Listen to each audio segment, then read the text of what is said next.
want to say, first of all, welcome. I am first and foremost the son of Earl and Kathleen West. I am part of the diaspora that moved into the United States. Hello and welcome to Obehi Podcast. I'm your host, Obehi Ewanfo, and I strongly believe that everyone has a story to share. Now let's get started with this episode.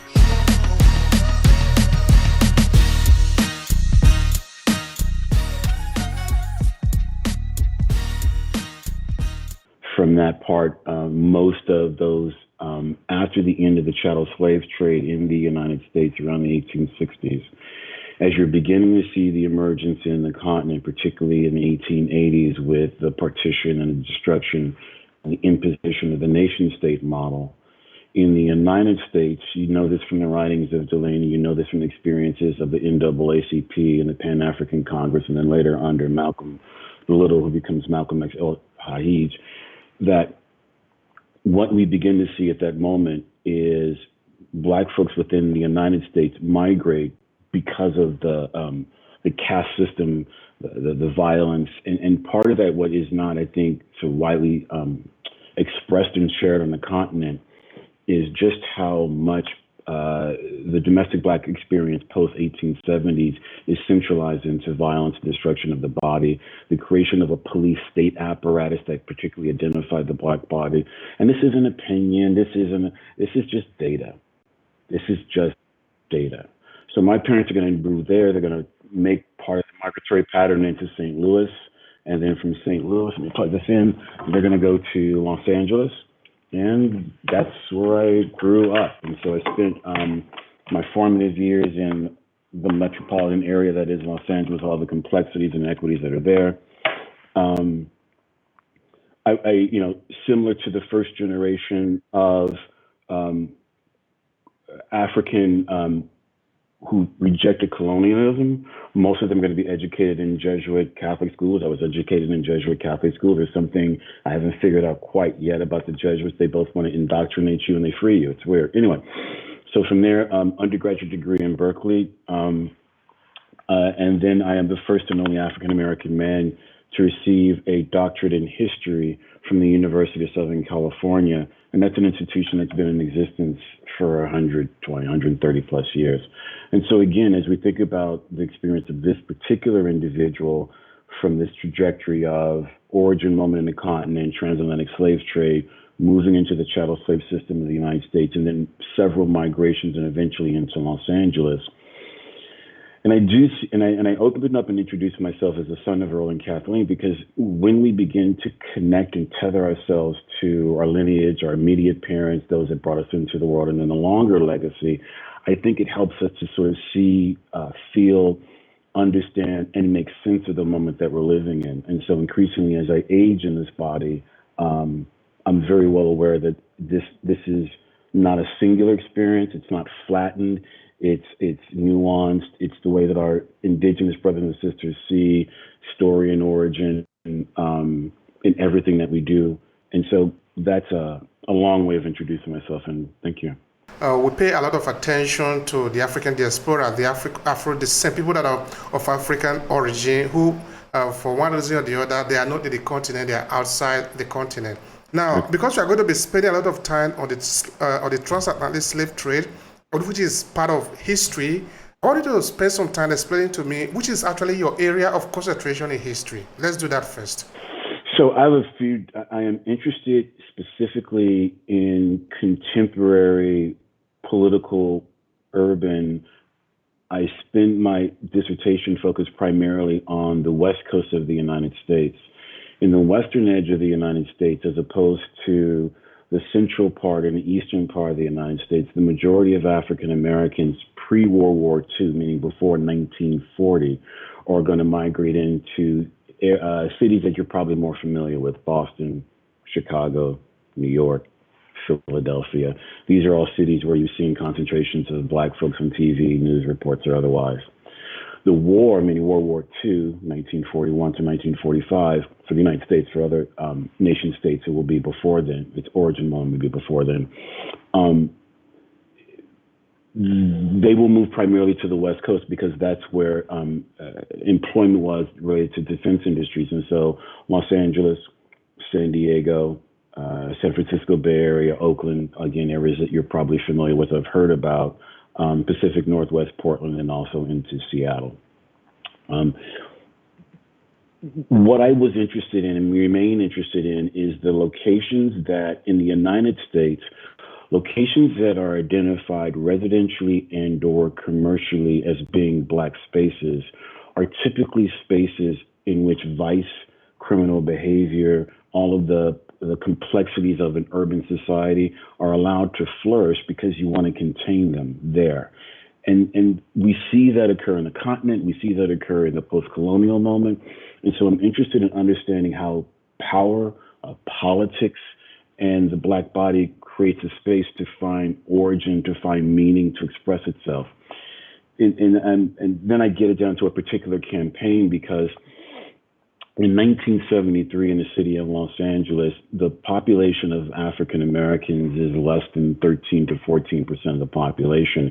In the United States, we operate in theory, and I say that theoretically, on a majority-based system in which the person who wins the most votes is going to win the presidency. We also are a very racist system. What I mean by that is you don't have elected offices who are Black into local city, county offices.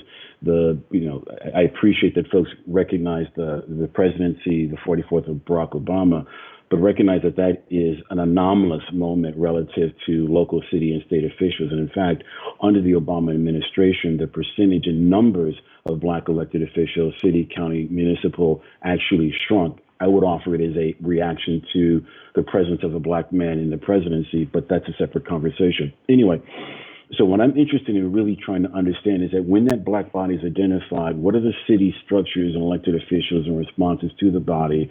And then how does politics around housing, policing, and elected office sort of come together to impact?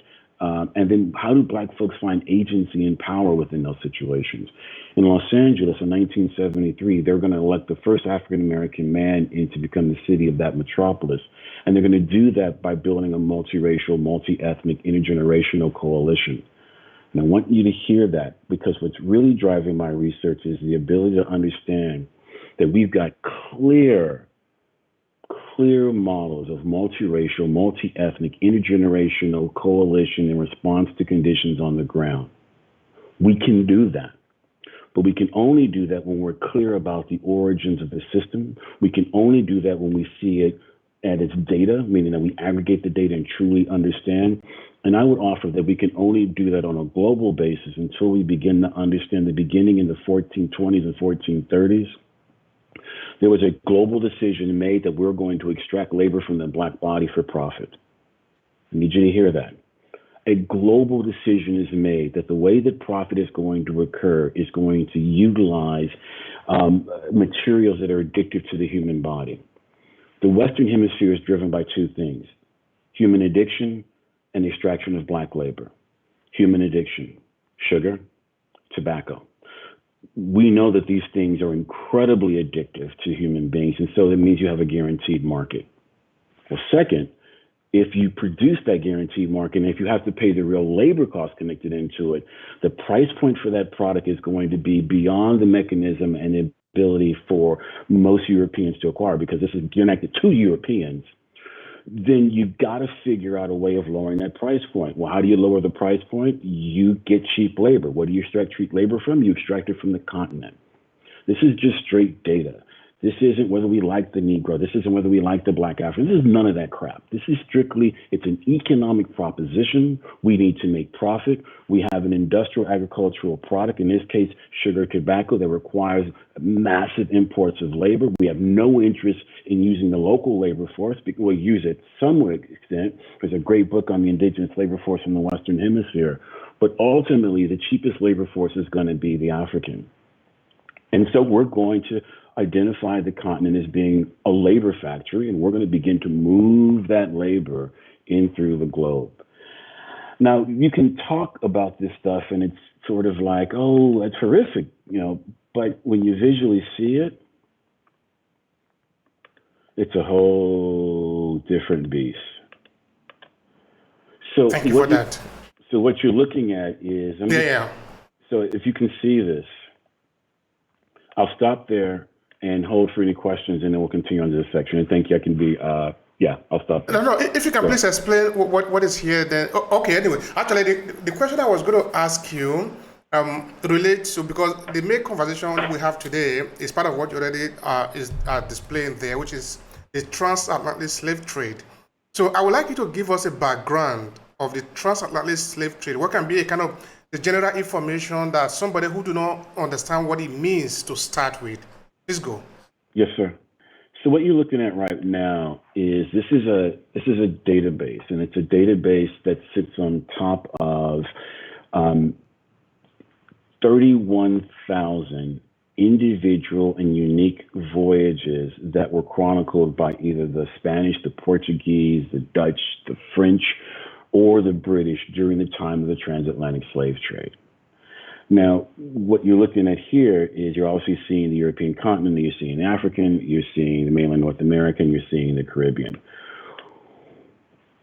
It's 1563. Now, keep in mind that April 30th, 1492, at the conclusion of the reconquest of what then eventually becomes Spain, a man by the name of Christopher Columbus has tried to offer to every European power in the planet, hey, sponsor me a voyage to go west into the Atlantic, because I think that we can find a trade route into the Orient, bypassing the Islamic traders and getting past that middle person. Now, keep in mind, Marco Polo's journals had already been translated, and there was a clear understanding that, no, this isn't a flat earth, it is a sphere. We may not navigate and know exactly when we head onto the Atlantic, but the Vikings had been there in 1000. There had been previous voyages. It was an understanding that sailing due west was probably not the way to do it. But here's what we know about Christopher Columbus. He's not very good at math, so he got the circumference of the globe completely wrong. And two, he's ambitious. And so Ferdinand and Isabella, April 30th, 1492, you don't have to believe me. Go to the Avalon Project at Yale University. It's one of those great institutions. And it's the first document of Yale University's Avalon Project, which is telling stories by documents of the history of the globe. And that's where it starts. And in those first 7 lines, Christopher Columbus is instructed to conquer. You don't have to believe me. Again, this is just data. And because we don't provide data, we get folks in a situation in which they contest things that are simply clearly an historical record. This is clearly an historical record. Conquest. It's in the record. This isn't supposition. This isn't, you're imposing. No, this is none of those things. Please stop. Check the historical record. Don't believe me. If there's anything that you're going to get from this interaction over the time that we're reviewing, it's going to be a challenge to say, I don't believe him. Wonderful. And now do the research to prove that you don't believe me. And as you're doing that research, here's what you're going to discover. The aggregate data that has been presented here is aggregate data, and data is simply connected into this is what occurred. This isn't about an opinion. And once we move away from a base level that there is data, that there are things that occurred, that they weren't implied, and that they directly affected the Black body in the continent, we have to start there. We aren't there yet as a globe. Let me say that again. Until we begin to recognize that this was central to global supply chains, it is central to the death of human beings because we're talking about sugar and tobacco. Until we're in that moment, until we understand that the Black body is central to all of that, we don't understand the centrality of any blackness on the planet. We don't understand the ways that supply chains interact and operate. We don't understand that the global change climate-wise that we're seeing, we don't get. And we certainly don't understand that the migratory patterns that we are about to see globally from sub-Saharan Africa that we've already seen for the last 20 years, the global patterns that we're seeing for climate change from Central America, these things we are going to see because we have decimated those areas. We've extracted natural resources from those areas. We have pulled enough labor from those areas as we need. And now we want to say, we got your natural resources. We have enough of your labor that we need. And we are now closing the door and saying, stay away. And that's the danger. Well, that's the danger that we're in. You can, if you look along the Brits, the French, and the Germans, we know this for a fact, have been paying intermediaries in the Mediterranean, particularly Turkey, to Keep them on that side of the Mediterranean. Stop them from arriving into the European continent. Do not use this access point of the EU and its back operations, which meaning Italy, Spain, Greece, all those periphery locations. Why? Because we've got climate change, because we've got corruption, because we've got violence in all those locations, and you want an economic opportunity. So you will take the risk of sailing into the Mediterranean on a dinghy with 50 other people, likelihood 20 of you, 30 of you, or all of you are going to perish.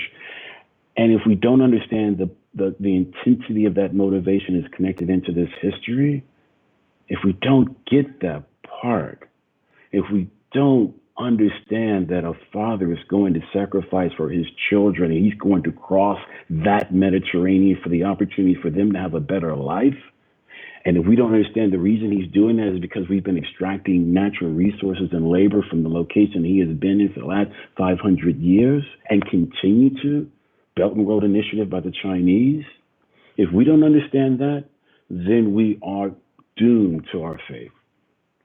Thank you so much for that. Can you please bring yourself back so we can see you? We are not seeing you anymore. Sorry. I'm sharing this. How do I stop sharing? Stop sharing. Mm-hmm. So, there we go. All right. Okay. Thank you so much.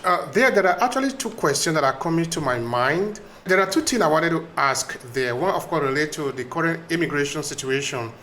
I don't know if you read recently that in Spain, between Morocco and Spain, up to 27 people, actually, that is the statistics that we are getting, even though the Moroccan government first started by saying that 4 people died, then they moved to, I think, 8 people, from then to maybe 18 people to 20 people. But at the end of the day, what we are beginning to get is that at least up to 27 Africans actually died on that day because they were trying to cross to Europe. Because somebody don't understand that we are talking about human beings. They think that we are talking about just data. They think that we are talking about just numbers. We are talking about human beings. Up to 27 young people died. What do you think about that? I want to compare it globally, and I need or want or encourage or humbly would offer, there's a comparison. In the southern part of the United States, there was a truck trailer that was moving human cargo. Of the human beings that were in that truck trailer, the number I think is 50 or 53 perished. The number that you're referring to is a number that is, we know we don't have an accurate number. There's a couple of websites that are actually tracking deaths on the Mediterranean or captured or when they've been pulled into the Italian harbors.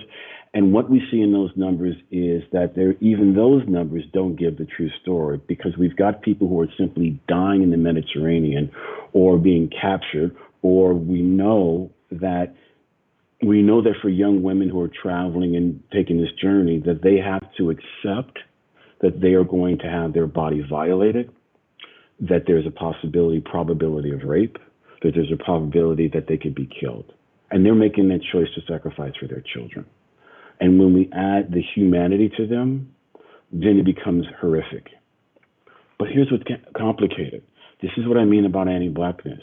If we talk about the origin of anti-Blackness, then we can see them as not human beings because they've always just simply been a labor source.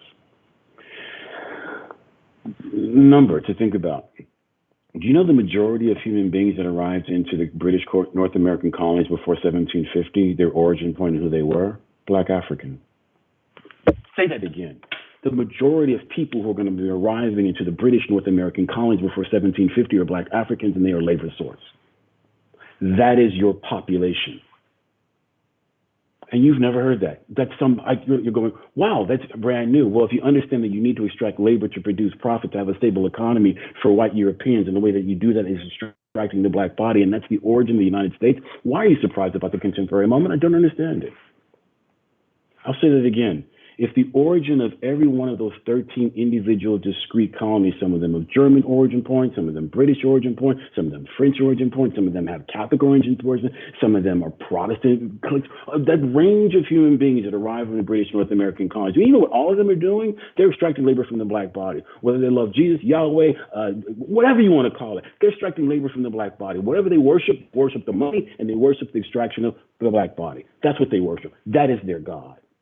Why do we know that? Because the majority of them extracted labor from the black body. See what happens when you stop editing, you just use data to be able to tell a story? And again, let me slow down and say it again.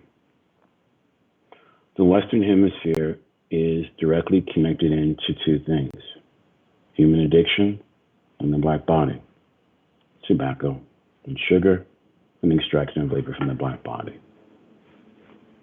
That's your economy. All right. It's not a debate. That's the economy. All right. I got the clarification I want you to make there.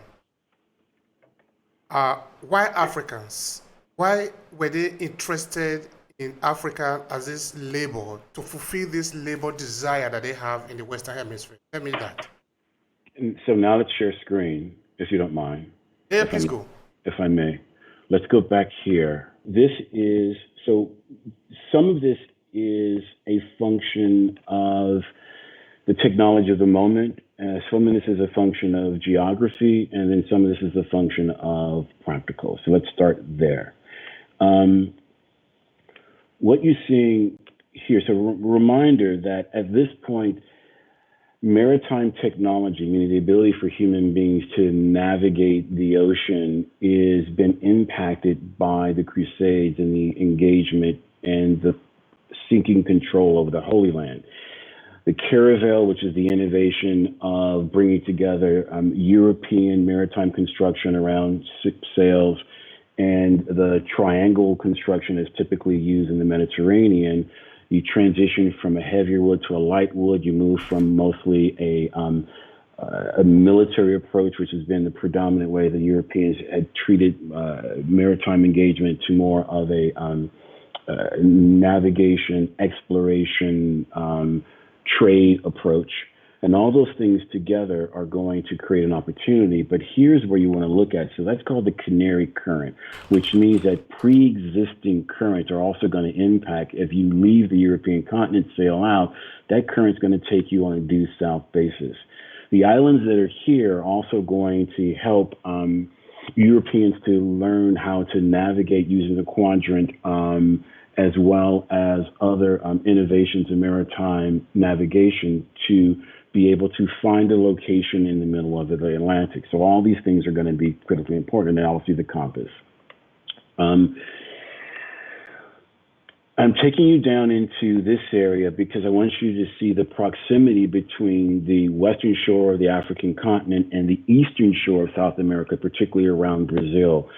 That proximity is going to really be what's going to drive this story. The Portuguese on the Iberian Peninsula are on a 100-year mission in the 15th centuries to create a trade route that doesn't go overland through the Islamic trader, but goes south, southern tip of the African continent, and then eventually moving into the Indian Ocean.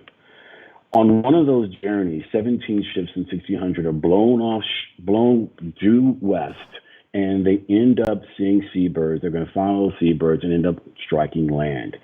That land they're going to call Brasilia, which is the wood that is going to be used there.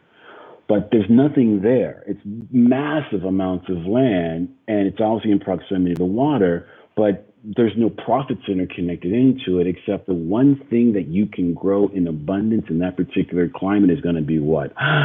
Sugar. And sugar, we know, is addictive to human beings. We know that it's been used by elites going back into the 6th, 7th, and 8th century in Europe, European elites in this regard.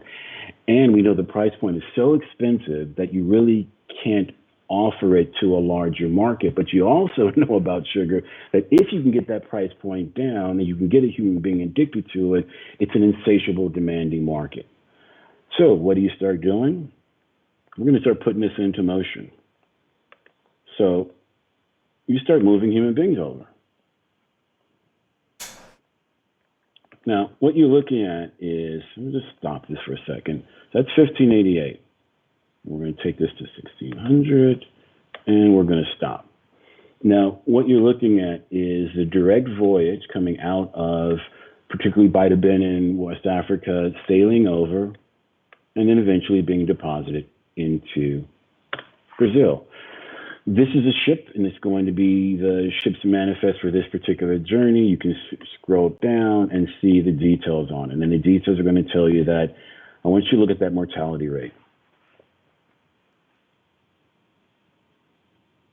And the two data points that matter are the price of those human beings and the number of enslaved human beings that died during the Middle Passage. I want you to pause there. I really want you to stop and understand that 65% of the human beings on that particular journey died. So when you think about, I want to stop there because you had asked me a question and talked about the experiences of the Mediterranean and human beings dying in their journey to go to Europe. That's not new.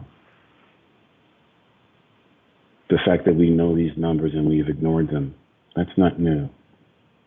So there's no surprise that I would offer in the contemporary moment that we don't value the Black body because we've never valued the Black body. The two things that matter in the Black body are the sterling cash price in Jamaica, the number that died, and getting that mortality rate down. Now, this is early. Here's the scary part. This is early. Let me back out a little bit. And now we're going to take this away, and we're going to put this back in real time. And we're going to pop up to the famous 1619, the famous, oh, no, that's not the origin story of the United States. Fine. Here's 1617. Now, concurrently, I'm doing this because I want to do a couple of things. The numbers we know, about 12 million are going to be moved through this process. Think about this on the continent. There are some anthropologists who would make the theoretical approach that the impact of the transatlantic slave trade on the continent was anywhere between 50 and 60 million human beings who will die as a result of the transatlantic slave trade. 2 million plus in the ocean itself, but the warfare and the capturing and the destruction of villages, of ways of life, of cultural engagement, of languages, of folkways, of seeing the world, all those human beings that were removed, we are estimating that the impact on the continent for the entirety of the transatlantic slave trade, that number could be anywhere between 50 and 60 million human beings. Slow down and hear that number again. Slow down and hear that number again. 50 to 60 million human beings. You haven't heard that number. Why haven't you heard that number? You keep hearing, well, it's only 10. Well, it's only, we're not even willing to look at the number, despite the fact that we have specific data telling us exactly how many get moved over. This isn't supposition. This isn't inference. This isn't we're not sure. This is just data, folks. This is just simply data. And now I want you to understand the sheer immensity of the slave trade. I'm going to put this into motion. This is 1617. And each one of these individual dots represents the movement, forced migration of Africans from the continent. And this is just going to be for a 20-year period.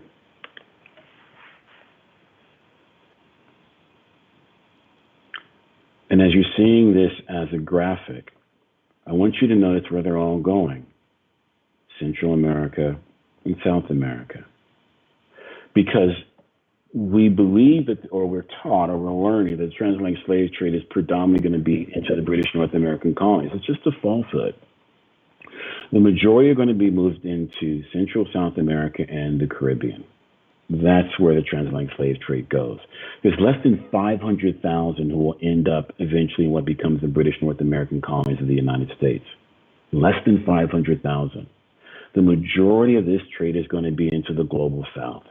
And so to understand the diaspora, you've got to spend time in the global South. It's Nicaragua, it's Brazil, it's Colombia, it is Mexico. In Mexico in 1820, The majority of those who identified themselves as Europeans, criollos and peninsulares, represented less than 5% of the population in the Viceroyalty of New Spain, which becomes Mexico. Beyond the mestizo, which is a combination of the Spanish and the indigenous, you want to know the second largest group? Afro-Mexicans, 10.5% in 1820. Because as you can see, as I pause there, the majority of the Atlantic slave trade for Africans moved into the system to extract for the purposes of producing, in this case, sugar, are going to be moved Black Africans. That's the Black body. And sugar in terms of weight for about 2.5 centuries is almost equal to gold. It's tracking gold because that's its value. I'll hold there. Questions, comments, thoughts, fears, whatever floats your boat. Yeah. Thank you so much for that explanation. It requires a lot to be able to process the information that you just dish out there. I really thank you for that. I want you to reflect or help us reflect on something. At this time that the European organized themselves, they said they needed people as cheap laborer for their work. Not actually cheap labor, as free laborer, because they were not paid. If you were not paid, you cannot be called a cheap laborer. No. You were actually a free laborer, as it were. Why was it so cheap for them to get these people in Africa?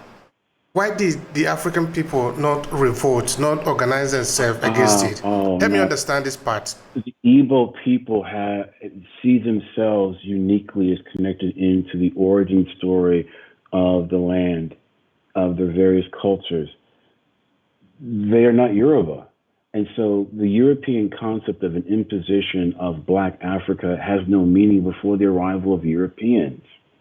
And so to expect the San or the Khoi people in South Africa to somehow see themselves uniquely connected into the Maasai makes no sense because the continent is massive.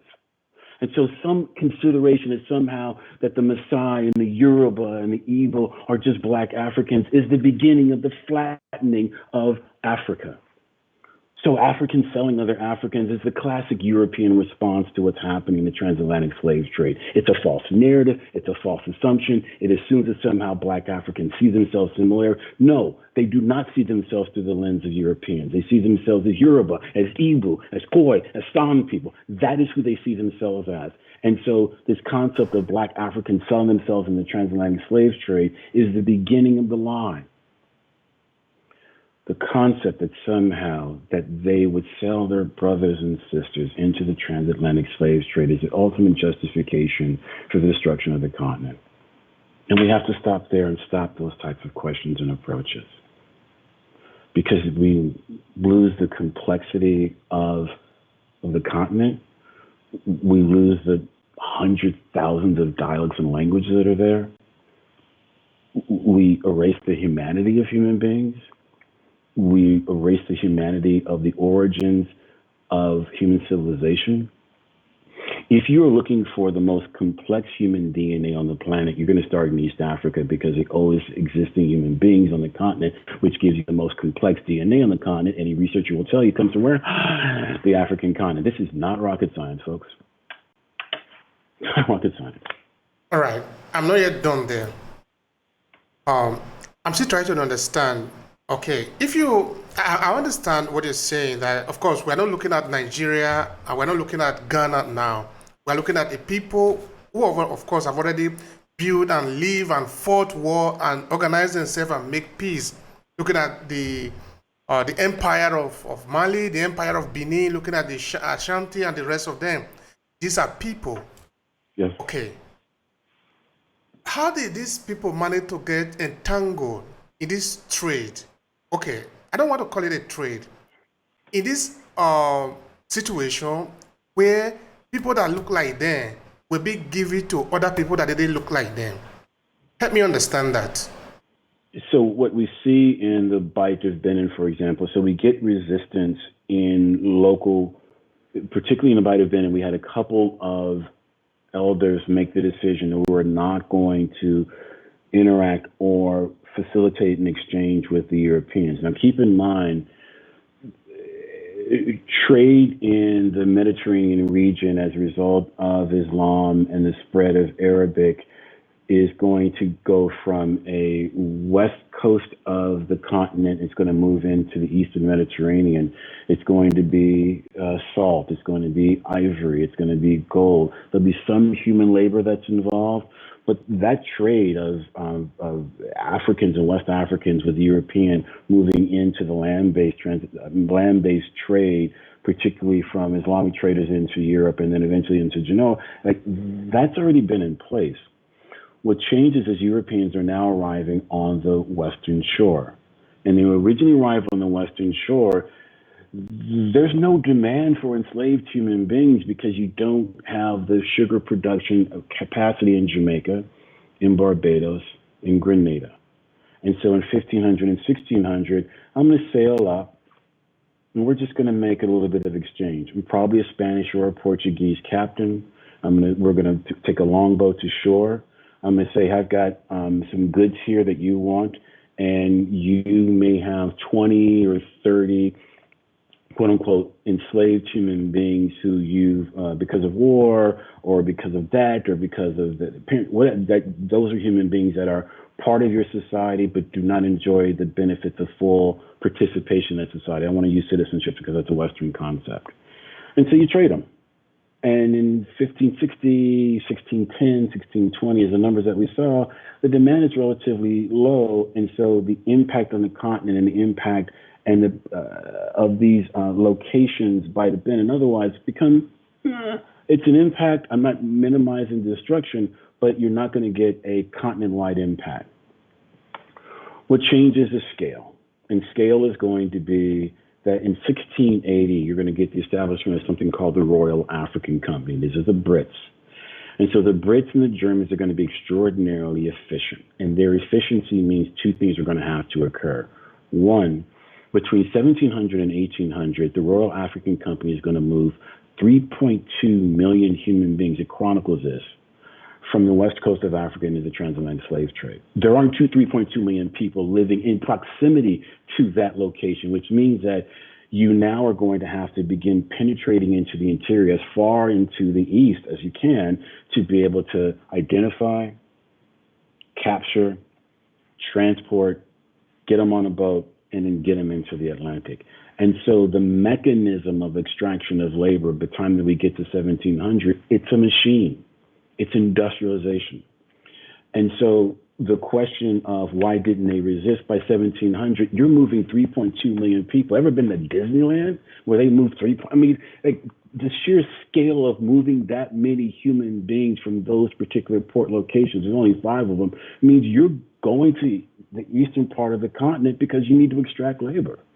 That's where the impact of the continent is. And so they just get overwhelmed because one, you're going to introduce guns, which means you're going to introduce a military technology that is one step above the current technology and location. 2, you're going to utilize locals who are interested in additional resources, additional money, and they will then be used as handlers to be able to go into the interior and to capture.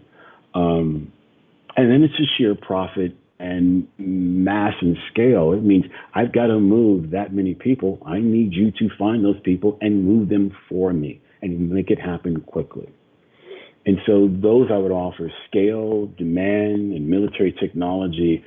I would offer the primary elements about why this goes from in the 1600s to by 1700, you're moving tens of thousands and eventually millions of human beings from the continent into the transatlantic slave trade. I would offer that as an approach. Hope that helped. Thank you so much for that. No, I would like us to really spend some time here because it's a vital Yes. it's a vital element of the entire history of the transatlantic slave trade. In that we're trying to break it down into pieces. Now, if it happened only maybe 1 day or 2 days or 3 days or even 1 year, or I don't know, maybe even 1 month, we could say, okay, somebody made a mistake. Maybe some people in Africa made a mistake. They didn't realize it. Because now I'm looking at as societies in Africa now as people who organize themselves. They have a system. They have leaders. They have a prospect. They have a history. They have a dream in this world. Yes, sir. Somehow they have a vision. So now they are negotiating with people. They are dealing with people. Yes, sir. All these years, how come they didn't realize that what they were doing was wrong? I'm trying to understand this. I would offer a couple of things. In the United States, I think what we're seeing happening with the contemporary generation and why the Black Lives Matter moment is global and unique. It's because I'm going to take one part of your question, which is when we look around the globe and we see civilizations and societies that are profiting, we begin to ask ourselves the question, what's wrong with the Black African? As opposed to asking the question, let's use Haiti as an example. It is the only location in the Western Hemisphere of a successful slave revolt.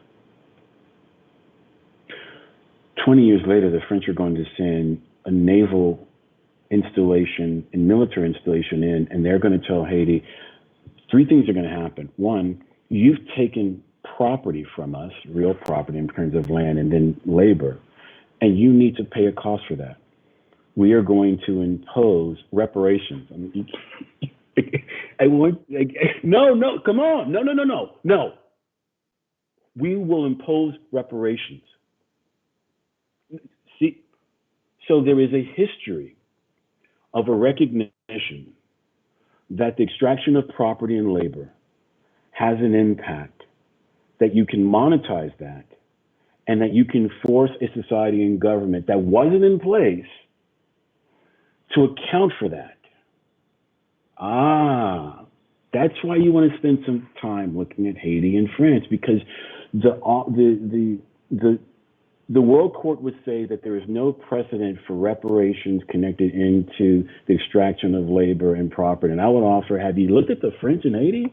Have you bothered? Because not only did they say you're going to pay us, they do it at the barrel of a gun.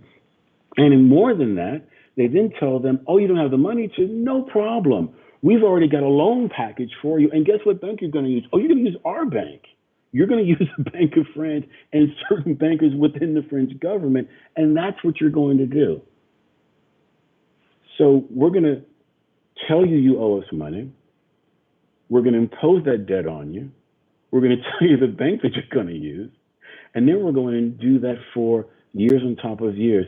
This is July of 2022. The New York Times, which is the newspaper of record within the United States, did a study. And they were asking economists, look, if we took the amount of resources that were extracted from Haiti in this time period and put them into the contemporary moment, what would that figure look like? What would the impact have been? It's $120 billion. So we look at Haiti and we say, it's corrupt. They're horrible. They can't figure it out. What's wrong with them? Destruction, there's natural disasters. It's a crap hole. They just can't. It's a shithole. It's one of our presidents. But it's one of the locations they can't figure it out. Did you know that reparation system started and continued for 120 years? And did you know the United States then picked up part of it and then changed the government system because it didn't function the way they wanted to? And then once they'd gotten everything that they needed, the French and the Americans, we went hands off and said, oh, they're corrupt. Does it sound like the African continent to you? Well, something similar. But this is my line. This is why I think it is important to talk about this. Actually, you could already guess where I'm going on, because I'm trying to look for what can be the responsibility of the African people in what is happening to us, in what has happened to us, in what will happen to us. Yes. I'm not arguing that there was no responsibility, but I'm going to ask you to think about the following. Mm-hmm. What is Nigeria? You know what I'm asking? As in a country. A country? So there was a concept of a Nigerian nation state before the arrival of the Brits? No. No. There's a concept of a Ghana nation state before the arrival of the Brits? No. There's a concept of the Democratic Republic of Congo before the arrival of... So what you have done in 4 generations ago, because that's the 1880s, you have imposed a legal, political, and cultural system on people who have no interest in it, didn't ask for it. It's not organic. The boundaries were not placed by them. They didn't say, we are distinct and separate from this group. If you think about, for example, northern Nigeria, the imposition of the British of deciding those nation state boundaries is the origin of the contemporary problems in northern Nigeria, of that sort of location in which the Islamic traders and then the Western, like that location, that struggle there, the Boko Haram, you can track the background of that. It doesn't mean the Boko Haram are not responsible for their behavior. I'm not saying that it's okay. I'm not saying, like, none of that is what I'm saying. But if you're asking the question of the origin point, how did those two people end up in the same quote unquote nation state together? In the 1880s, they're like, we are brothers, we will come together. That didn't happen. I'm going to place you here. And then we also know for a fact from the British Museum's records that they intentionally placed groups together in conflict, i.e. Sudan. And why did they do that? Because they wanted to get the natural resources. So I'm going to put you into conflict. We under-industrialized Nigeria. If you think about the amount of oil is discovered in Nigeria in the early part of the 20th century. The Europeans, and particularly here, BP, what becomes BP, didn't want to extract oil from it. And so what do? They eventually go to Saudi Arabia and they go into the Middle East. Can you imagine if that origin moment in the 1910s and 1912s, at the beginning of the industrial age, that this primary source of fossil fuels coming into Europe is going to come from Nigeria? And that you're building refineries in Nigeria, that you're building infrastructure in Nigeria? Of all the natural resources of oil in Nigeria, where are the infrastructure resources connected into those natural resources? There's very little. In fact, we are suffering from what is called the curse of oil in Nigeria in terms of the oil. But anyway, actually, this is where I'm going. I apologize. I stopped. I get excited. No. It's cool. I like you. The conversation. We need to do it. Now, why I'm looking for the responsibility of the African people is that the other guy who is coming to exploit us is not yet tired.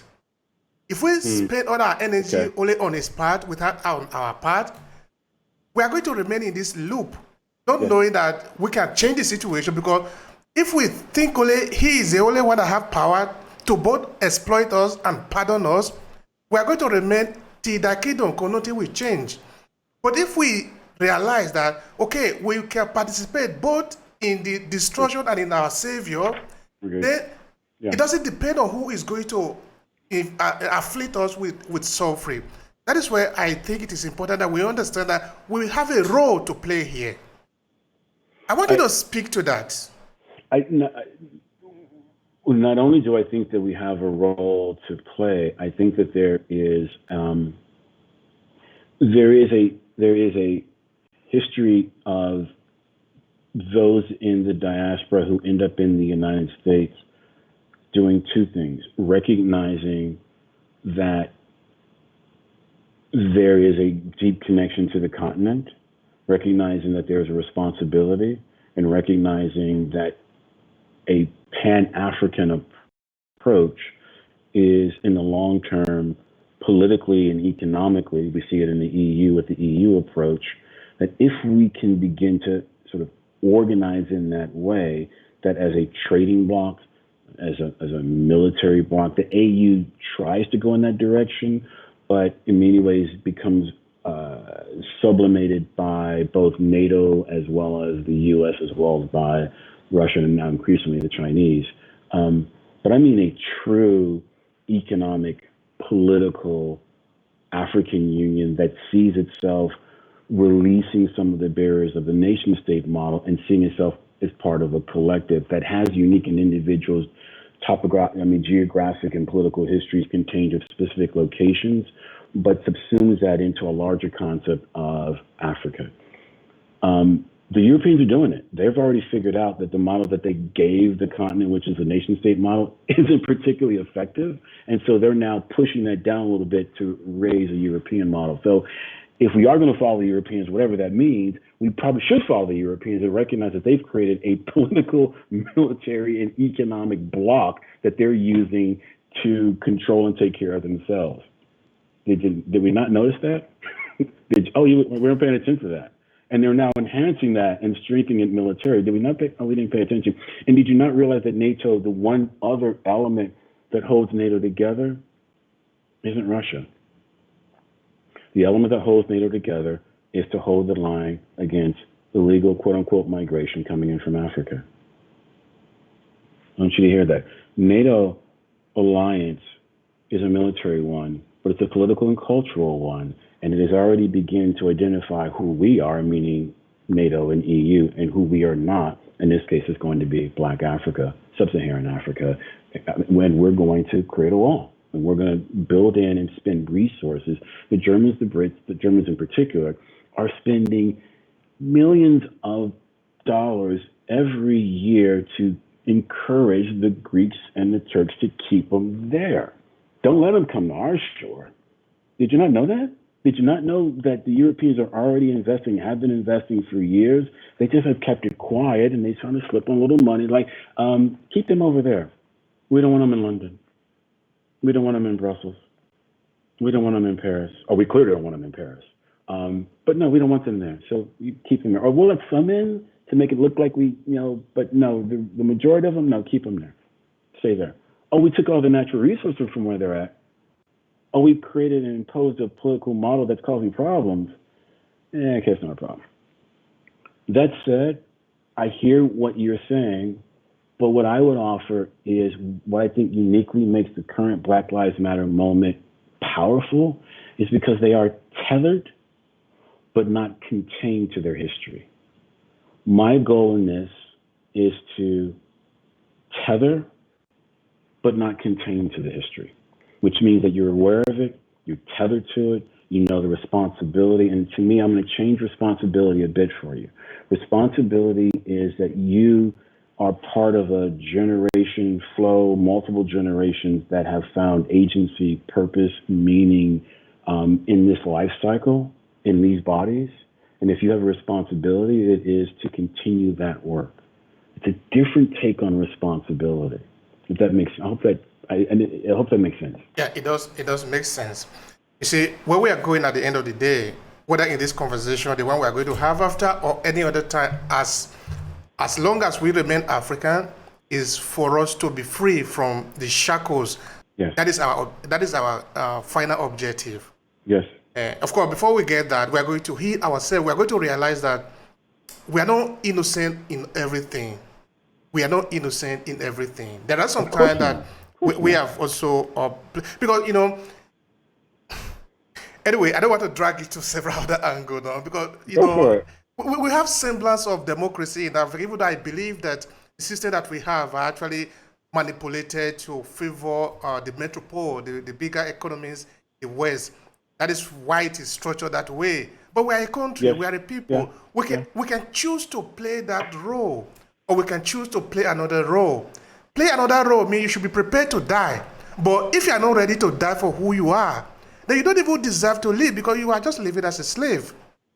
For you to be prepared for that, meaning that you are mature, you take responsibility, that is where you are worth your freedom. Look at the European.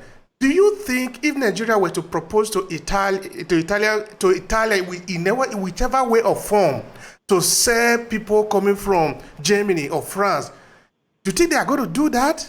They're not going to do that. They're not going to do that. But it's very easy for us to look for a way to enter, and tell the Nigerians, you see, you are the Hausa, let's go against this one because they are the Igbo. Yes. Why is it always working for us to destroy ourselves? I mean... Okay, I hear that. Yeah, please help me there. Help me. I don't have an easy answer to that one. I don't have an easy answer. Now, what I see happening on the continent in the post-colonial moment is a continuation of identifying the resources that are valuable in the continent, whether it's humans, natural resources, in this case, elements for batteries and non-fossil fuel related energy, and the continent is going to be one of those locations that has an abundance. Surprise. I see those things being extracted from the continent for the purposes of moving into becoming raw materials. Those raw materials then get put on ships That raw material then goes to the home country, classic mercantilism, gets processed, gets moved into a finished product, and then gets sold to other markets. The problem is that the continent is only seen as the location for the extraction of natural resources. And so it begins with the integrity of the body. In this case, the body is going to be the natural resources on the continent. The natural resources of the continent are only for those of the continent. I will provide you the finished fossil fuel if we're going to continue that for the next 10 or 15 years, but Nigerians own that oil. You don't own that. That's not in your land. It's not in your country. You're in Iowa. You don't own the oil in Nigeria. You're in London. You don't own the natural resources of Nigeria. If you need those natural resources for you to move your energy and transportation system, we're more than willing to negotiate with you because we recognize that these things are of value to you. But you need to recognize that the property, and we're going to go back to European concepts of property and ownership, possession is 9/10 of the law. Nigeria possesses its oil. And when we fundamentally change that this is ours, you know, the same thing that the Saudis are doing. This is ours. This is of value to you. And we're going to use that to leverage for the things that are important to our population, our civilization. And we'll do the same thing that happened in OPEC, which is if you're in disagreement with that, we'll just hold the resources. You'll come back eventually. I mean, there'll be some fluctuation in the global market. You obviously have other partners that you could trade with, but we're one of the big players. We can impact the global price of oil, or we can impact your contracts, and we can impact your systems because we can simply decide that we're going to give the resources. Think about it this way. If Africans decided that Apple Computer, Dell Computer, and other semiconductors that use semiconductor materials are utilized and have to have those materials coming from the African continent, what if we just said, no, we're good, thanks. We're good. Can't have it. To get that, you're going to have to do the fun. Why the fun? Think about it. You laugh, but why is that humorous? You know why? This is our property. We know you need it. You're going to try to use the legal system that you imposed on us to justify your behavior? No, thanks. You do realize in the Democratic Republic of Congo that the imposition by the Dutch is a legal system to justify, and we're not going to continue to use that legal system? I've given you a system that I utilize to justify the extraction of labor and killing millions of you, and now you want to go to that system and utilize the system to create freedom for yourself? Really?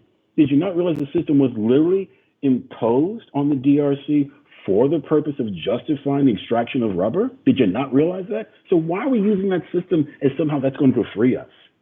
How is that going to occur? Help me to understand how that happened. Because I'm curious. I study politics, I study history, and I've never seen a civilization utilize the tools that were imposed upon them to extract their freedom. Now, if you've got an example, I'm more than willing to hear it.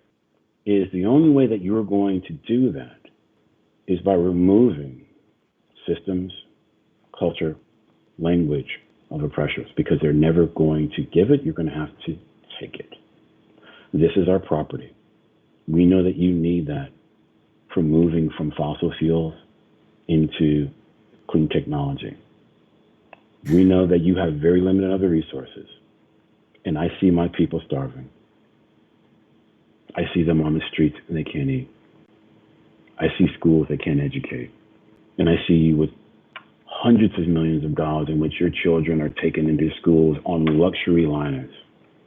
And yet I have the natural resource that allows your kid to call you from school. But my child isn't taken care of. No, sir, we're going to hold that. We're going to hold that.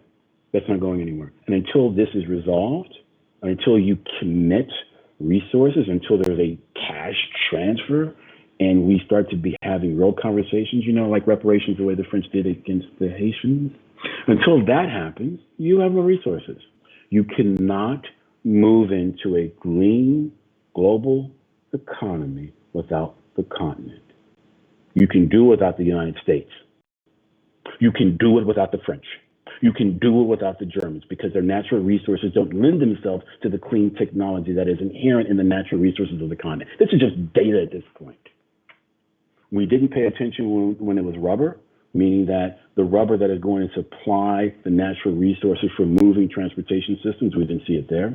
We didn't see it when it became the slave labor. We didn't see it in the technological transfer of knowledge. For example, rice cultivation in the lowlands of South Carolina comes from Africans. Rice cultivation in the lowlands of South Carolina on the eastern shore of the United States, technically it came from Africans. We know, for example, the famous whiskey, which is Jack Daniels, that is produced and distributed around the globe. An enslaved man is going to give them the origin story behind it. And then once he is moved into freedom, the first master distiller of the complexities of pulling together whiskey, which is an extraordinarily chemically complex composition, is done by a Black African. This is just data. I don't debate people who don't have data. I don't debate people who don't have data, who don't understand the technical centrality, economic centrality of the Black body. I can do this all day. I can do this all day. And we need to get to a place where Black Africans and those in the diaspora can do it all day. Because until we understand that centrality, until we educate ourselves into a place where we're like, there's nothing you say to me. I know my history, your history, and that history better than you know your own. And so as a result, no. And so if there's any, oh my God, what's the Democratic Republic of Congo doing? They can't cut off these resources. And the Congo's, did you see what the Europeans have been doing for the last 500 years? But you can't do that. You can't demand reparations. Did you see the French do that in Haiti? No, we actually do have precedents and examples. No, we actually do. And that's what we're going to go with. So just be quiet and just wait. Let me do one more thing, because I think tangibly there's one more piece that I want to do, because I think it is just so critically important. Let me do one thing. Oh, stop. Cancel. I'm going to switch to, yeah, there we go.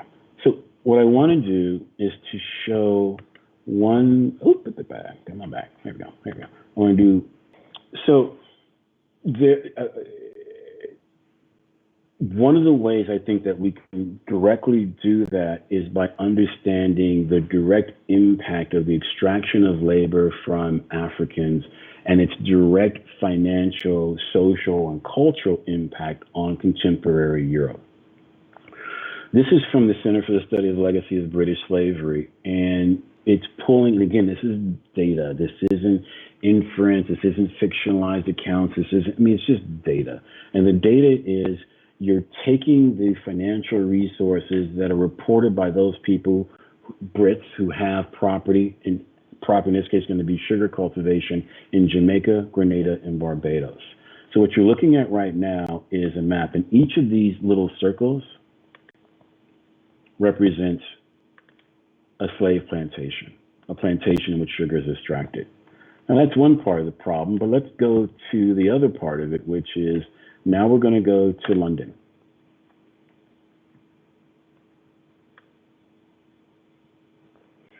And numbers are going to come up. And in London alone, there are 1,743 unique and specific cultural, economic locations that are directly benefited as a result of the extraction of labor from Africans in Jamaica, Barbados, and Grenada.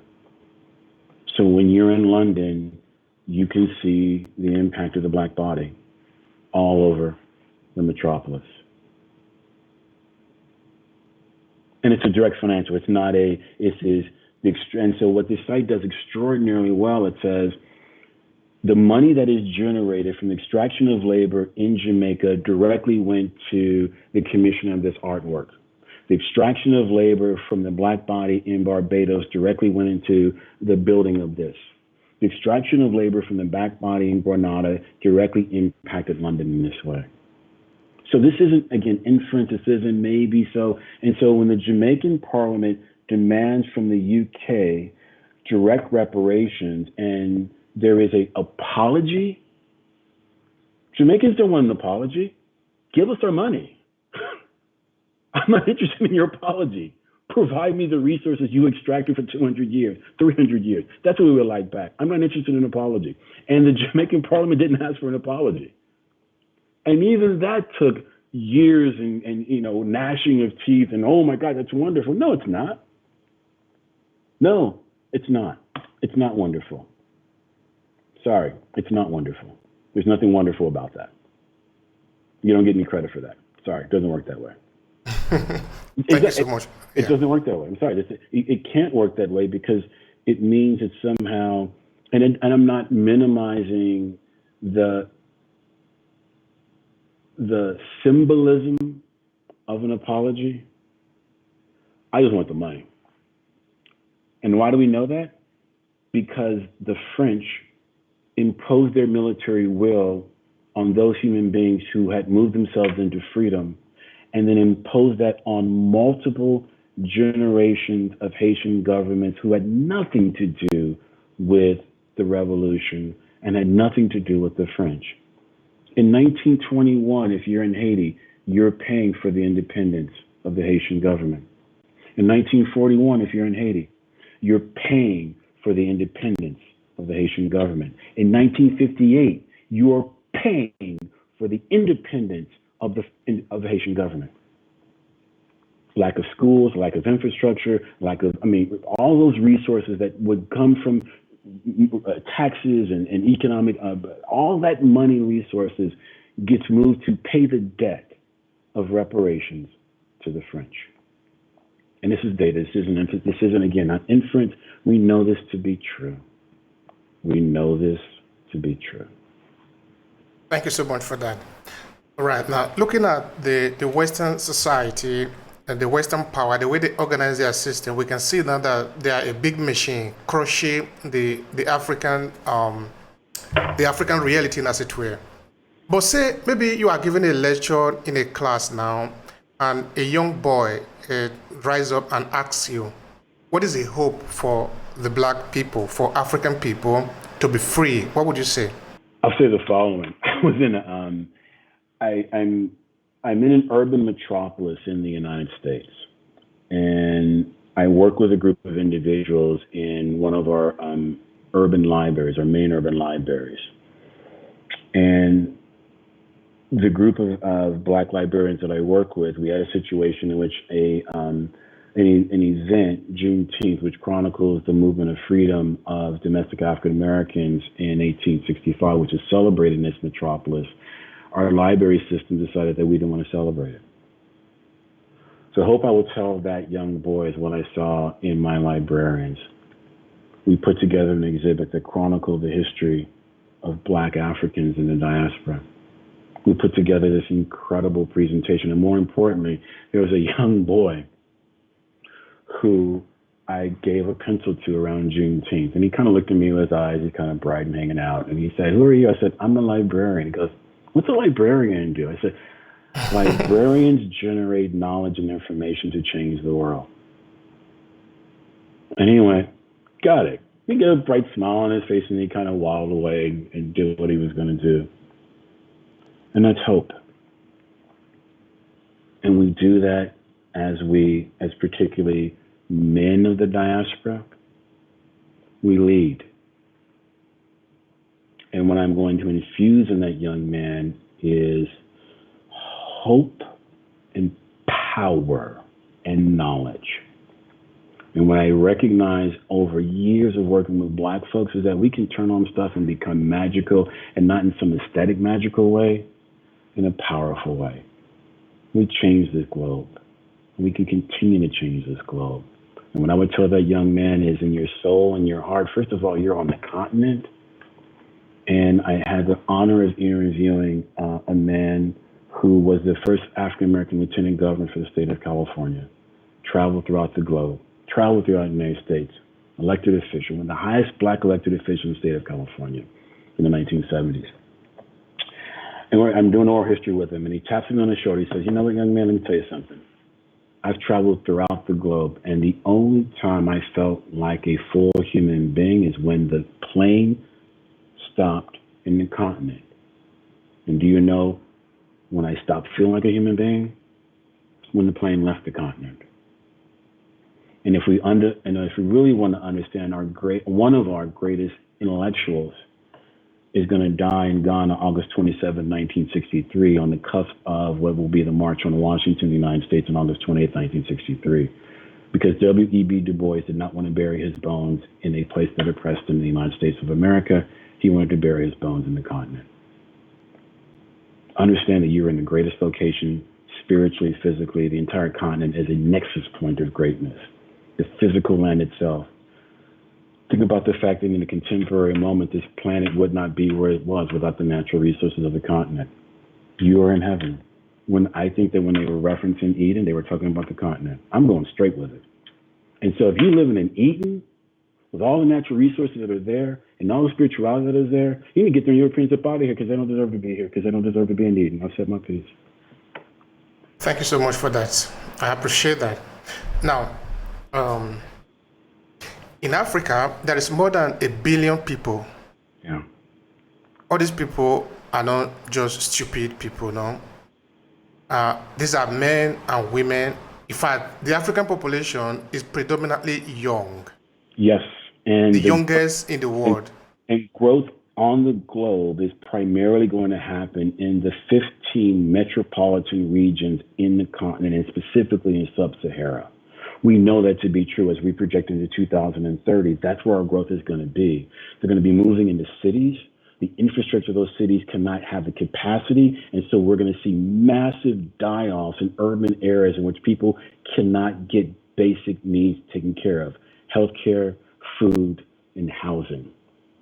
And so we are at a crisis moment right now in terms of we can project out. We don't have enough housing for those populations, those 15 cities. We don't have enough medical care for those 15 cities. We don't have the infrastructure of sewage and transportation in those cities. We know right now on the continent there is a potential crisis in urban cities as a result of people being displaced because of climate change, displaced because we're transitioning into increasingly from agriculture into industrialization, light industry, as well as housing, which is displacing these people from homes and jobs and cultural ways, and they're now being moved into cities where they need to generate anywhere between 12 and 1,500 calories a day to live. How are they going to do that? That's the crisis of the continent right now. It's a demographic crisis, it's an infrastructure crisis, it's an economic crisis. And that's why the demand for reparations is so necessary at this moment, because it's going to take anywhere between $5 and $6 billion spread over the next 20 years to get the basic infrastructure necessary so that the continent can feed, house, clothe, and take care of its population. That's the need for the reparations. This isn't theoretical. It's not cute. This isn't a political exercise. It's none of those things. It's practical, and it's a crisis. Thank you for that. But I have a reservation in that, like before, the hope of the continent now, if it is on reparation, lies on another person. What if those people refuse? What is going to happen to us? Nope. It doesn't rely on another person. Let me try again. When we begin to understand that the global market is dependent upon natural resources from the continent, we now know that we don't have to depend on anybody. They depend on us. And once you shift your frame and you understand that nothing can happen on the rest of your clean energy without us, you now have the ultimate leverage. You can't stay on fossil fuels. Can't do it. And the natural resources you need to move in that green economy are disproportionately connected. Where are they disproportionately at? They're in the African continent. And you don't think you have power? You think the Saudi Arabians don't recognize that their power is waning because the fuel that they have is no longer going to be what's driving the global economy? And when the Saudis are not controlling the global economy by having to fuel the global economy, they go away. And they know that. And we need to figure that out as well. The location. I like that part. We need to figure out that. How do we do that? It's data. You send a kid to the library and tell him to ask himself the following question. If nickel, mercury, lithium, if all these things that are necessary for the clean energy economy, which are 40% in the African continent, 60% in the African continent, 38%, I've got the numbers wrong perhaps. If we shut those down, what happens?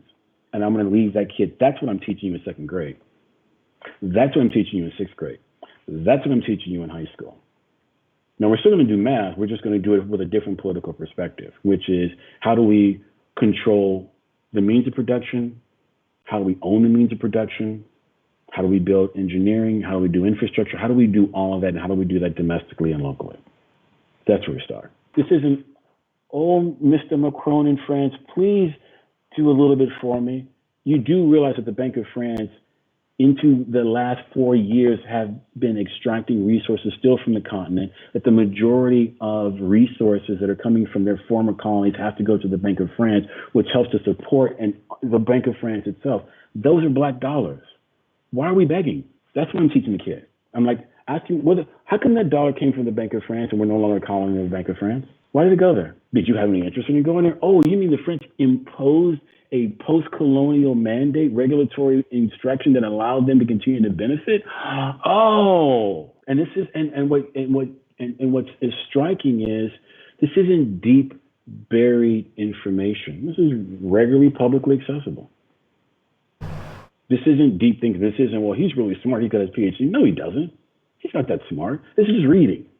This is not rocket science. And we spend too much time spinning credentials saying, oh, they have a credential that's really smart. No, intuitively, you know what's going on. Let me give you a little bit more data to help that intuition and to leverage and launch that intuition into political action. Because the second thing that we need to do with our educational system is to say, knowledge is not simply for the purpose of self-aggrandizement and understanding. It has to be connected to political action. And when we pull those two things together, then education has a purpose. And you're going to engage because they understand you're going to test me to make sure I understand what 1 equals 2. You want me to understand 1 + 1 potentially could blow this bad boy up. And now I'm going to pay attention to what 2 means. Does that make sense? Okay. All right, Mr. Christopher. That was fun, though. All right. Now, looking at Africa today, I was just making mention of the fact that we are over a billion people in the continent. No. Okay, some of these might actually be uneducated, but a lot are actually educated, very high-class educated, and they know how to do things. Do you think it is possible that the crisis that we have in the continent can actually, let's even say by miracle, can be turned around as an opportunity? You think that is a possibility? I think what is fascinating is once you slow down the extraction of natural resources because of the disruption of supply chains, and once you transition economies from growing cash crops that can then be sold into the global marketplace because they've been forced to transition into that economy and not do substantive food to grow enough food on their land to feed their people, they're growing product to move into the international marketplace to sell to Europeans to pay off debt. And how many African nations operate from that perspective in which they've changed their economic system to generate cash crop, to sell, to pay down debt? The infrastructure connected into that doesn't move you into the industrial age. It keeps you in a subsistence position. And that economic approach, which is classic 17th century and 18th century, is an industrial agricultural model that I think blankets the ability for the continent to grow itself. And so we've got to begin to make those kind of transitions. I don't need this country growing bananas to be sold in the national marketplace to pay down the debt from a loan that they received from 1970 from the World Bank. I mean, that's what we're doing. You took out a loan to build a damn infrastructure that you didn't want. You paid a bunch of engineers who weren't from the continent, didn't engage local engineers, didn't come from local engineering schools, and took their knowledge and went on to the next project. The intention of that water hydroelectric resource, because of climate change, is no longer as viable as it was before. And at some point, next 25 to 30 years, we're actually going to have to blow it up because there's not enough water coming down. And we're now paying debt entered into that in his contemporary government as a result of the decision was made in 1970. Did I miss you that? See how that happens? So that is a drama, and it's a loop. Yeah, it's a loop. We are just there. and so we've got to begin the process of saying, if we prioritize arable land for local source food to supply populations, if we change the mindset there, then in the next growing cycle, as we lose more arable land as a result of climate change, we're going to have to intensely, vertical. I mean, there's a lot of things we're going to have to do and can do to feed the population. But we can't keep using arable land inefficiently for the growing of cash crops to be sold into other markets for the purpose of paying down debt for infrastructure projects that were funded by the by the IMF and other organizations in the 1970s and 80s. Like, that has to stop. Like, we just can't keep doing that. And as a result, governments make decisions that are predicated on debt structure. And so you're really contained as you're a government official, a Ministry of Finance, you're a trade minister, and you're looking at your debt structure and going, I can't encourage farmers to transition into sustainable and/or food source for local consumption because I need the money that I'm going to pull from them to pay down the debt. And it's a simple proposition. So what do? They encourage their farmers to continue to do cash crop farming. They're going to take Monsanto's chemicals to be able to make sure that they can efficiently extract that, which means that they're destroying the soil. Ooh, did I get too close to real? Sorry, I should stop. I'll stop there. That's too close to real. that kind of talk, that gets you in trouble. Well, it's difficult to avoid this something if we are going to be free, Yeah. Yeah. All right. Now, why do you think people should learn these things? Because we are no longer in slavery as it is today. Of course, we are in psychological slavery in some sense, no? Physically, we are no longer there. Why do you think people should understand what happened in this transatlantic slave trade today? Because everything connected into contemporary supply chains begins with the slave trade. I'll give you a very tangible example. The Royal African Company comes into existence in the 1680s. By the 1730s, they're recognizing two things. One, they've got to change the way that they build their ships so they can get more cargo, human beings, in that so they can move them. Two, they also have to make innovations in maritime, lighter woods, so that they can move more efficiently. And then three, they have to make innovations to control the population on the ships to provide a disincentive for them to jump ship. So I'm going to give you this one piece and leave it there. The Brits are going to come up with an innovation in which they're going to build a board that extends out from the ship along the bottom of it at the waterline. Well, why would you do that? Because when Africans made a choice when they were above at that 5, 10, 15 minutes and when they were brought on top of deck, they jump. And I don't want you to jump and believe that that person jumped to freedom. Oh, absolutely not. They're going to jump and they're going to break a neck, pelvis, arms, back, as they drop 30 to 40 feet and hit that particular board, but they're not going to die and they're not going to go overboard. And you're going to take that body, you're going to bring that body mangled, but in pain, and you're going to place that body back on the deck of that ship. You're going to keep all the other Africans who saw that person go because you want to leave a lesson. And you want them to know that I control your body and I control when your soul leaves this realm. And I'm going to beat that person for hours. And you're going to watch it happen. You're going to watch it happen because I want you to understand just how little power you have. And I want you to get angry about it. I don't want you to get hurt. I don't want you to get mad. I want you to get righteously angry. And then I want you to start making decisions.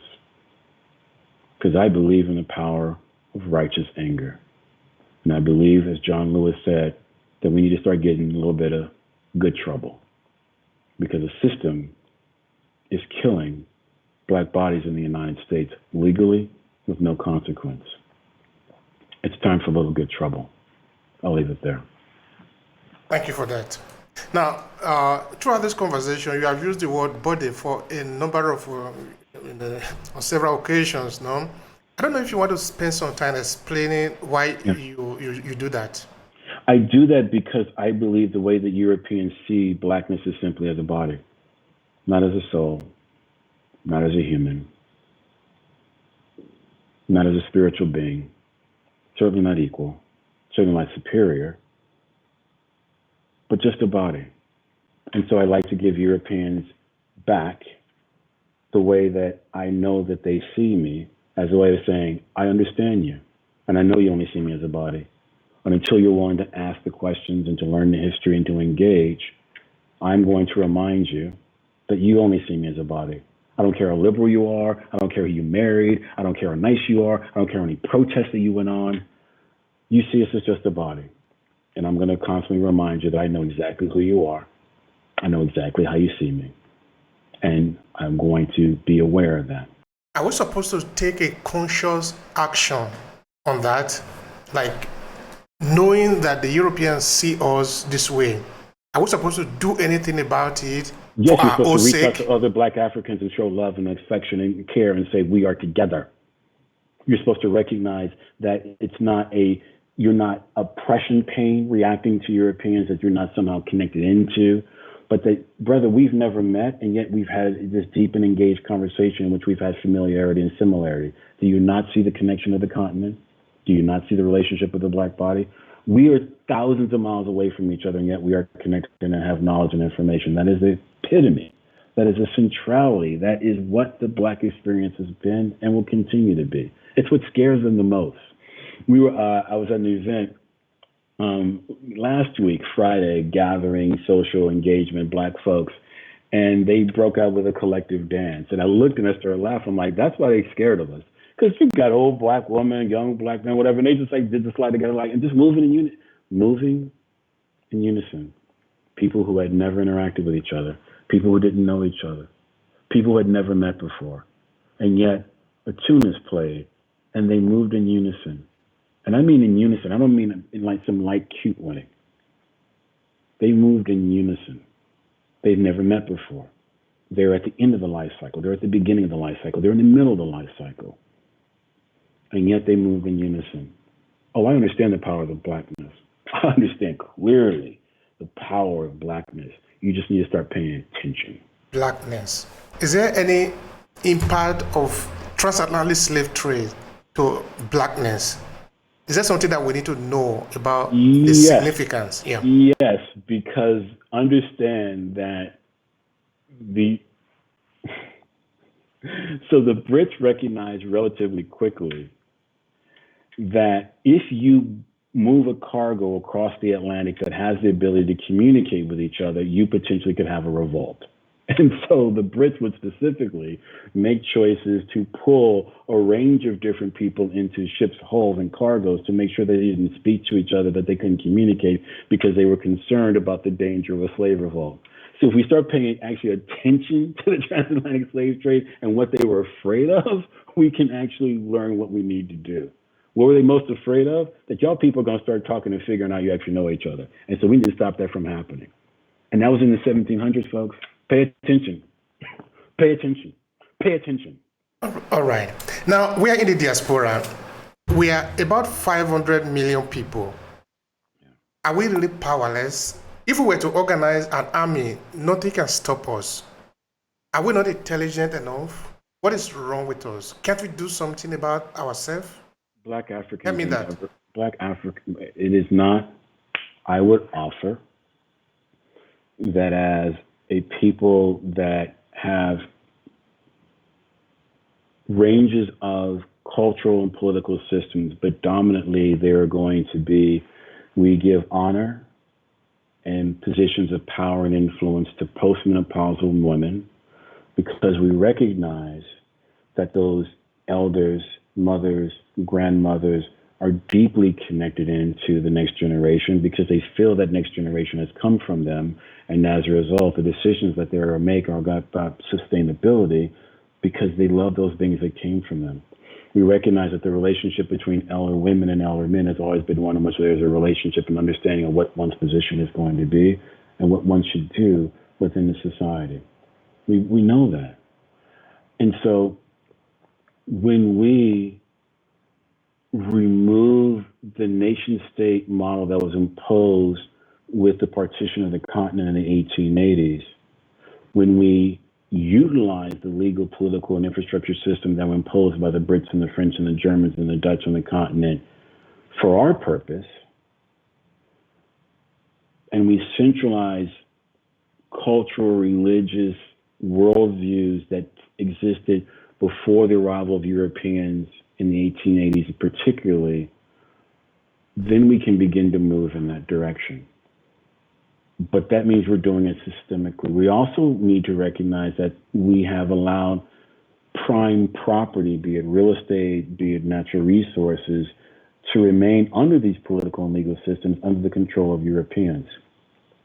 And if we don't do that, then we know the Europeans will come in with ships and guns and arms or at this point, economic sanctions to stop us from doing what we need to do. That's why they work, that's why they operate, that's why the response is going to be. When we come into alliance and we recognize that the African Union has to mirror the political geography and economic solidarity of the EU and how it operates with separate sovereign states, but economically, politically, and militarily as one unit, that's what's possible. And that's the direction I would offer that we need to head. Thank you for that.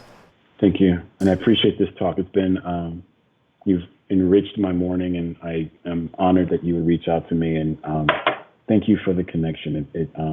Thank you. Yeah. Thank you to you. I really appreciate it. But this is towards the last now.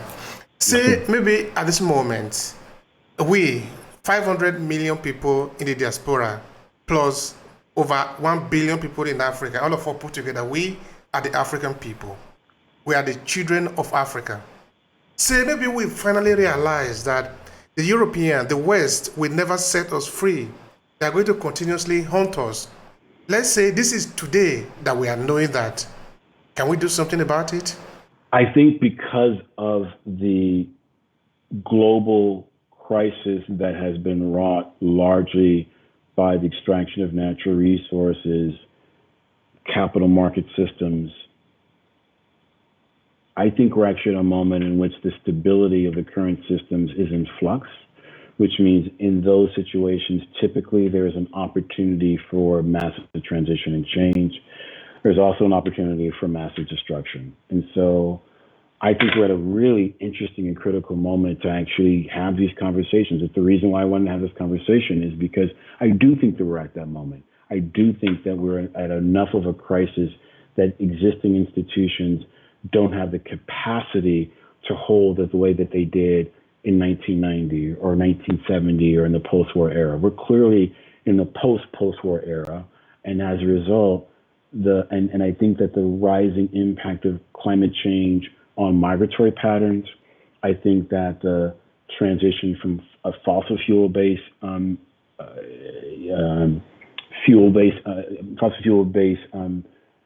energy source into alternative, clean and other resources, and the politics on the ground within the United States, and increasingly the struggle between authoritarian states in Europe and the United States and neoliberalism creates a real space for Black Africans to go, none of this helps us.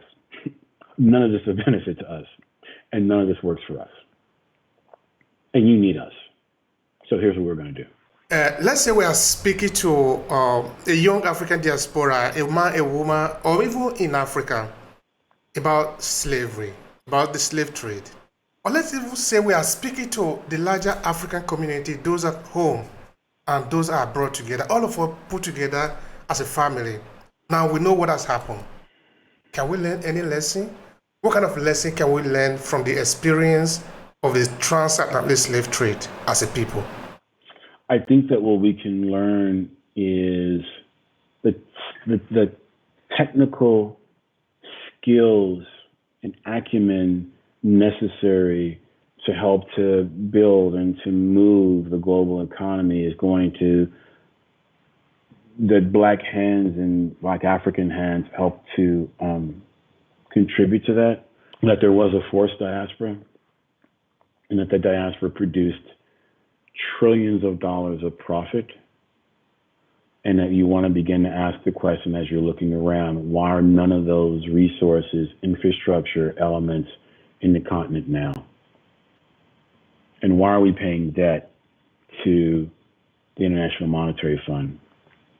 Why am I having to grow a cash crop that I'm not going to consume, but I can't eat and I can't feed my family? Can you imagine being a farmer, growing cash crops, but having not resources to feed your family because you've got to grow this cash crop because that's what the imposition of the government is to be able to pay back global debt? And that is repeated over and over again. And that will help. And so understanding the origin of the transatlantic slave trade will then inform the politics of that young person to say, when you start asking for things and you get a blowback, I want you to be reminded of, wait a minute, isn't this, and then have them whatever information they're going to have, and that will then help them to bring to that dialogue and conversation a worldview and a lens that challenges power directly and challenges it with data. That's what I want to see happen. Thank you so much. Now, for people that want to connect with you, maybe they want to find out more about you, what you do. I don't know if you have any book there or anything that you are selling. How can they reach out to you? I'm not pushing product this week. I'm a librarian. And so I'm actually in the process of transitioning to a new position that will offer me a bit more ability to do the stuff that I do. So I will, as a follow-up to this, I'll provide you some follow-up information once that's announced, and we can go from there. I'm not being cryptic. Once I have to wait for the final offer before I can say, here's what I'm going to be, here's what I'm doing. Oh, right. That's great. What would be your final statement here, your final thought into this conversation? I want you to go and I want you to listen to this brother's podcast. He's doing the work of creating opportunity and building knowledge. His library of podcasts, as a Black African, says, here are the things that are important to us. And he's asking good questions. So this is where we begin to build a relationship. Our journalists, our artists, our activists help to point us in the right direction. The man who is hosting this podcast is part of that group, and you want to follow him, and you want to figure out what he's doing, and you want to tap into the library of his podcast because he's doing great work. And I don't mean it to make him feel good. I don't mean because he had me on bump all that. I mean because he's doing the work. I'll leave it there. Mr. Christopher West, thank you so much. I appreciate it. Thank you. I really do appreciate it. Thank you so much. I appreciate you. If you enjoy this podcast, make sure you subscribe so you never miss any of our future episodes. Rate and review Obehi Podcast and share with your friends who might need it. I remain Obehi Ewafo. Thank you so much for listening, and talk to you in the next episode.